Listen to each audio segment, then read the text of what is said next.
Mr. Secretary, the EPA has just said that under the Clean Water Act, they're going to declare a pollution diet for the Chesapeake Bay, that they're going to try their best to get all the states and District of Columbia around it to reduce the input of nitrogen and phosphorus and sediment and other pollutants. Do you believe that this is a test case here? Do you believe the EPA truly can follow through on something as big as this at this time? Now, this is a big deal, and certainly they're thinking about doing this in other parts of the country if it's successful there, and maybe even if it isn't successful there, they've talked about it. I guess you have several issues that can cause a problem here. First of all, it's not inexpensive to reduce nitrogen and phosphorus going into the water. Secondly, that they're using a model to determine what it would take to get less amounts of nitrogen and phosphorus. And there's real questions about whether that model is actually appropriate. So they may be even asking in some cases for the wrong things that won't actually get those reduction, require those to be done at high expense and then not get the cleanup. And so there's real questions about how scientifically based that model is and their requests are. And then how do you get people to do that? What are the penalties? People that judge whether they decide to do it or not based on what the penalties are.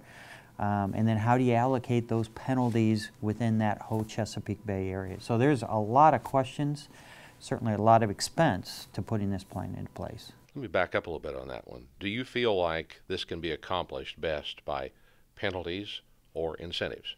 You know, I really believe in general these types of things are best done with incentives. And so they're done in showing real science about what it takes for a producer or a city or others to be able to make things happen. And then you want them to happen. So in case of farmers in Iowa, we believe that the motivation to reduce the amount of nitrogen leaving our farms is very high. But what farmers need is new science and other ways of being able to do that, whether it's timing of application or other methods to be able to do that. And we need better science in how to reduce the runoff coming off from our farms and from our cities. Why do you think they chose the Chesapeake Bay? You know, Chesapeake Bay they've been working on a long time. I think at one time, long ago, they maybe thought it was something easy to do. And it certainly is right around Washington, D.C., where a lot of the policymakers and EPA offices are. Now, since then, actually, ag has reduced a lot of its emissions of nitrogen and phosphorus coming from farms there, but they've also seen a huge growth in population in that area. And from those urban areas, they're seeing more and more runoff that's happening. And so they're having a real challenge of trying to keep up with the kinds of reductions in ag and cities when you add more cities and more development. So it's a challenging area to work in. I think they maybe thought that it was easier to do, but it's certainly right outside the door of EPA, and that brings it to mind pretty quickly. EPA so far has not singled out agriculture. In fact, they have put as much onus on wastewater treatment facilities and urban runoff, even lawn fertilization.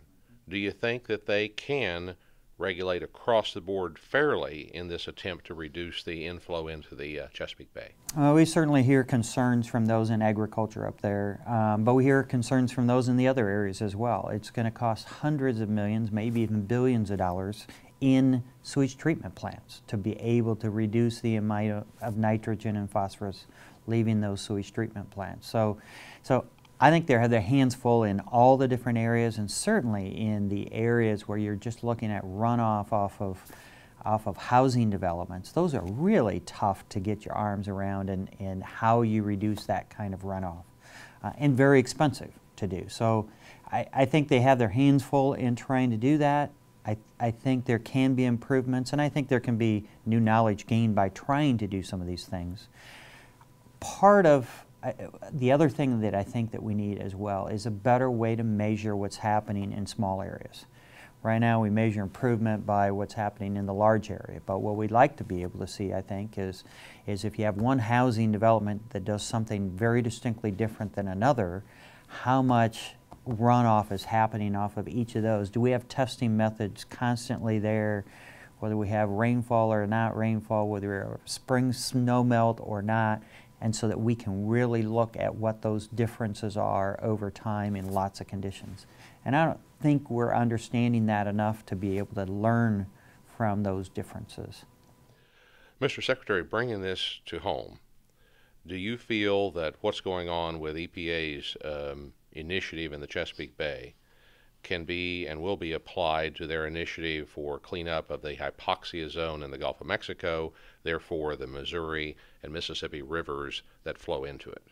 You know, we've heard some say that that was the case. Some in EPA have said, we are going to take it what we're doing in the Chesapeake Bay. Some have said that we're going to take what we're doing in Chesapeake Bay and move it to the Midwest and look at protecting that hypoxic zone in the Gulf of Mexico, which means all the states that feed into the Mississippi and the Missouri rivers, all that water would be impacted.